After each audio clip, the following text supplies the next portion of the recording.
అందరికీ కూడా నమస్కారం. అలాగే మమ్మల్ని అభిమానించి వచ్చిన అభిమానులు కూడా నమస్కారం. ఎప్పుడు వాయిస్ గట్టిగా వచ్చేది, ప్రొడ్యూసర్ అనుభూతికి వాయిస్ డల్ అయిపోయింది. ఎందుకంటే ఆ జోస్ తగ్గింది. అంటే తెలియదు, సినిమా రిలీజ్ ముందు టెన్షన్స్ అన్ని ఒకదాని తర్వాత ఒకటి నెత్తిగా పడుతూనే ఉన్నాయి. ఒకటి సాల్వ్ చేసేస్తున్నా అయిపోతున్నాయండి. అయితే ప్రాబ్లం ఏంటంటే, అసలు నేను ఈ మధ్యకాలంలో థియేటర్లు చూస్తున్నా కదా, అసలు రావట్లేదు జనాలు అస్సలు. నేను ఇంచుమించుగా ఈ మధ్య షూటింగ్లని అదని ఇదని బాగా ఆంధ్రప్రదేశ్, తెలంగాణలో ఎక్కువ తిరగలేదు కానీ ఎక్కువ ఆంధ్రప్రదేశ్లో బాగా తిరిగాను. అసలు రావట్లేదు, ఎందుకు అర్థం కాదు. అది ఎవరైనా సరే, ఏ స్టార్ అయినా రావట్లేదు.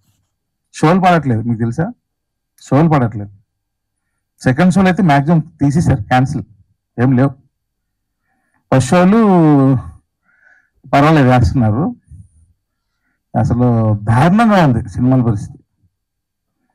నేను అంటే ఇది ఏదో చెప్పడం కదా, నేను స్వయంగా నా కళ్ళతో చూసా వెళ్ళి థియేటర్కి వెళ్ళి. అంత దారుణంగా ఉంది సినిమా పరిస్థితి.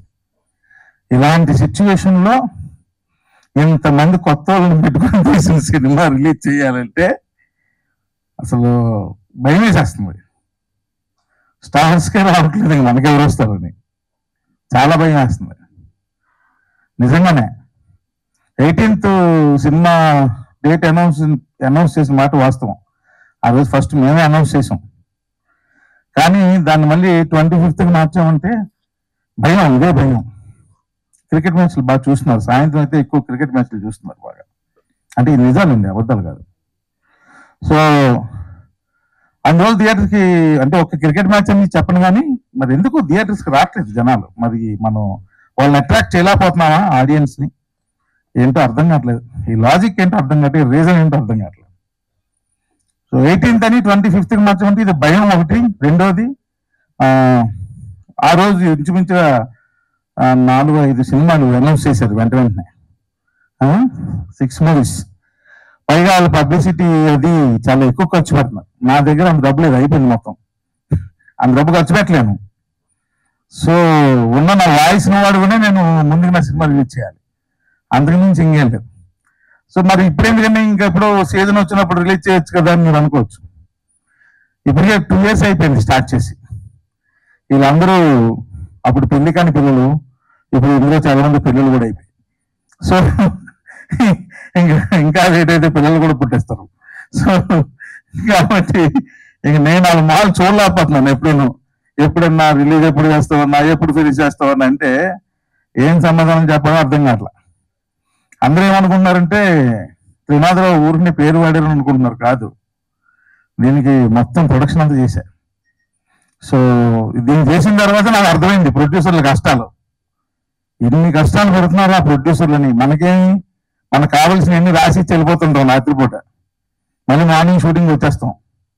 కానీ మనం రాసి ఇచ్చిన ఈ మార్నింగ్ మనం రాబోసరికి అరేంజ్ చేయడానికి ప్రొడ్యూసర్ నైట్ అంతా నిద్ర లేకుండా టీం అంతా, ప్రొడక్షన్ టీం అంతా ఎంత కష్టపడుతుందో ఈ సినిమాకి నేను చూసా.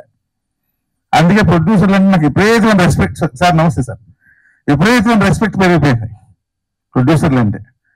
అప్పుడు అనిపించింది, నేనేంద్రా యాక్షన్ కట్ట చెప్పేస్తున్నాను, నా వెనకాత నేను యాక్షన్ ఉదయం చెప్పాలి, కట్ట చెప్పాలంటే నైట్ ప్రొడ్యూసర్లు ఎంత కష్టపడాలి అని విపరీతమైన రెస్పెక్ట్ పెరిగిపోయింది. ప్రొడ్యూసర్ల మీద విపరీతమైన అభిమానం పెరిగిపోయింది. సో అందువల్ల నేను ఈ సినిమా అంత ఖర్చు పెట్టి పబ్లిసిటీ చేయలేను, అంత డబ్బులు లేవు. మరి అన్ని థియేటర్లు పెట్టలేను, అది కూడా పరిస్థితి. ఒక థియేటర్లు ఇచ్చినా పెట్టలేని పరిస్థితి. సో ఏదో కొన్ని థియేటర్లు పెట్టాలి, బాగుందంటే మౌత్ పబ్లిసిటీ స్ప్రెడ్ అయితే అప్పుడు జనాలు వస్తారు. ఇది ఒక్క నమ్మకం అయితే ఉంది. ఎందుకంటే మేము వయసుకు వచ్చాక కూడా లిమిటెడ్ థియేటర్స్ లోనే రిలీజ్ చేసాం ఫస్ట్ సినిమా. కానీ అది అలాగా మౌత్ టాక్ స్ప్రెడ్ అయ్యి ఆ సినిమా ఆ రోజులో బాగా ఆడింది. అదొక్క నమ్మకం అంతే. సో అలాంటి సిచ్యువేషన్లో ఉన్నాం ఇప్పుడు మేము. కానీ థియేటర్కి రండి, చూడండి, కొత్త వాళ్ళని అనుకోకండి. చౌర్యపాఠం అన్న సినిమా తీయడానికి గల కారణం కార్తీక్ నాకు చెప్పిన కాన్సెప్ట్. అన్న నువ్వు ఎప్పుడైనా క్రైమ్ లేని ఊరిని చూసావా అన్నాడు. క్రైమ్ లేని ఊరేంటి, ఏదో చిన్న క్రైమ్ అని ఉంటుందిలే అబ్బా అన్న. అసలు క్రైమే లేదన్న, ఒక పోలీస్ కేసు కూడా ఫైల్ అవ్వలేదన్న ఆ ఊర్లో అన్నాడు. మరి టూ మచ్ చెప్పేది, ఏదో చిన్న గొడవ లేకపోతే ఏదో ఒకటి ఉంటుంది కదా అని అన్న. లేదన్నా, ఒక క్రైమ్ లేని ఊరు, అసలు రికార్డ్స్ పరంగా ఆ ఊరు రికార్డ్స్ లో అసలు క్రైమ్ లేదు, ఒక కేసు ఫైల్ అవ్వలేదు, అది ఇదని కార్తీక్ చెప్పాడు. నాకు ఇంట్రెస్టింగ్ అనిపించింది. ఏంటది అన్న అంటే, ఏదో ఒక కేసు ఒక రిఫరెన్స్ ఏదో చెప్పాడు. నిజంగా నాకు కార్తీక్ అంటే నిజం అన్నా, దాన్ని బేస్ చేసుకుని ఒక సినిమా చేద్దాం అన్నా. చాలా మంది చౌరీపాఠం అంటే ఇందులో ఏంటి డిఫరెంట్ దొంగతనాలు చేయడానికి ట్రిక్స్ అయిన నేర్పుతారా, అది ఏదైనా 100 డౌట్లు. కానీ కాదు, వాడి అవసరం వాడి దొంగతనం దారి చూపిస్తుంది. చేసే ప్రాసెస్ లో వాడు ఒక పాఠం నేర్చుకుంటాడు, అది చౌరీపాఠం. అంతేగాని దొంగతనం చేయడం ట్రిక్లు ఏవో రకరకాలు రాస్తున్నారు, కాదు. సో అలా కార్తీక్ నన్ను మోటివేట్ చేశాడు. నాకెందుకు అనిపించిందంటే, ఇందులో ఒక టర్నల్ తవ్వి ఆ టర్నల్ ద్వారా ఇంకో దగ్గరికి వెళ్తే వాళ్ళు వెళ్ళే ప్రాసెస్ లో అడ్డంకులు ఇవన్నీ సినిమా కదా. ఇది కొంచెం టెక్నికల్ గా నన్ను కొంచెం ఇంప్రెస్ చేసింది. అదే ఎలా చేస్తారు టర్నల్స్ తవ్వి, మనుషులు అందులోకి వెళ్ళి, కెమెరాలు అందులోకి వెళ్ళి, ఎలా హౌ అని చెప్పి. అంటే మా నాగేంద్ర ఆర్ట్ డైరెక్టర్, కార్తీక్, నేను, నిఖిల్ కూర్చొని అవన్నీ డిజైన్స్ అన్ని ప్లాన్ చేస్తుంటే, అంటే నేను జనరల్ గా ఎంటర్టైన్మెంట్ సినిమాలు చేస్తుంటాను, బట్ ఈ కైండ్ ఆఫ్ మూవీ నన్ను కొంచెం అట్రాక్ట్ చేసింది. అది భలే ఉంది, ఇంట్రెస్టింగ్ గా ఉంది. కానీ ఇవన్నీ నేను అనుకున్న బడ్జెట్ లో అవుద్దా కార్తీక్ అంటే, లేదన్నా నేను చేస్తాను, నీకు ఎందుకు, నేను నన్ను నమ్మాను. సరే అని చెప్పి నమ్మి, నాకు ప్రొడక్షన్ లో ఫస్ట్ ప్రోడక్ట్ ఇలాంటిది ఇంట్రెస్టింగ్ దానిలో చేద్దాం అన్నది నాకు అనిపించింది. అట్ ద సేమ్ టైం దాని తర్వాత దానికి అద్భుతమైన లవ్ స్టోరీ రాశాడు నిఖిల్, చాలా బాగా రాశాడు లవ్ స్టోరీ. అంటే మరీ పన్నెల మీద వెళ్ళకుండా కొంచెం ఒక లవ్ స్టోరీ కూడా యాడ్ అయితే బాగుంటుందంటే అద్భుతంగా రాశాడు. సో సాంగ్స్ ఎక్సలెంట్ గా ఇచ్చాడు దేవ్జాన్, బ్రహ్మాండంగా ఎక్సలెంట్. మీరు సాంగ్స్ చూస్తే ఎక్కడ విజువల్స్ చిన్న సినిమా విజువల్స్ లాగా ఉండవు, చాలా కష్టపడ్డారు వీళ్ళు. హీరో, హీరోయిన్, కెమెరామ్యాన్, కొరియోగ్రాఫర్, వీళ్ళందరూ అక్కడ అసలు 0 లెవెల్ ఆక్సిజన్ షూట్ చేసిన దగ్గర. అసలు నేనైతే వచ్చానన్నా, వద్దులే అంత కష్టం వచ్చాను. అప్పటికే పడిపోయారు, ఇద్దరు డాన్సర్లు పడిపోయారు నాకు ఫోన్లు.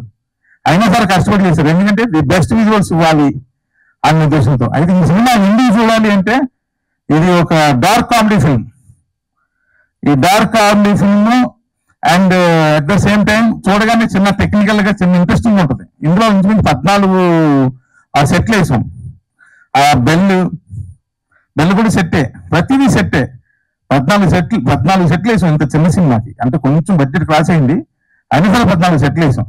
చాలా కష్టపడి సినిమా తీసాం, ఏదో సినిమా తీసాం తీయలేదు, చాలా కష్టపడి సినిమా తీసాం. దానికి అందరూ బాగా కోఆపరేట్ చేశారు. అలాగే ఇలాంటి సినిమాకి ఏదైనా ఒక ప్రమోషనల్ సాంగ్ ఉండాలి, దానిలో కథ ముందు జరగాలి అని నేను అడిగాను ఫోన్ చేసి మా రోడ్ రైడ్ అని. ఒక్క సాంగ్ కావాలి అంటే అప్పుడు వెంటనే ఇమ్మీడియట్ గా స్పందించి సాంగ్ ఇచ్చాడు. ఆ సాంగ్ ట్యూన్ వాళ్ళు చేసుకున్నారు, నిఖిల్ ఇద్దరే చేసుకున్నారు. చేసుకున్న రోజు ఫైన్ డే నన్ను పిలిచారు స్టూడియోకి, నాకు వినిపించారు, బాగున్నాను. అంతే, నేను చేసింది ఏం లేదు, అంతా వాళ్ళే. ఇందులో పనిచేసింది అంతా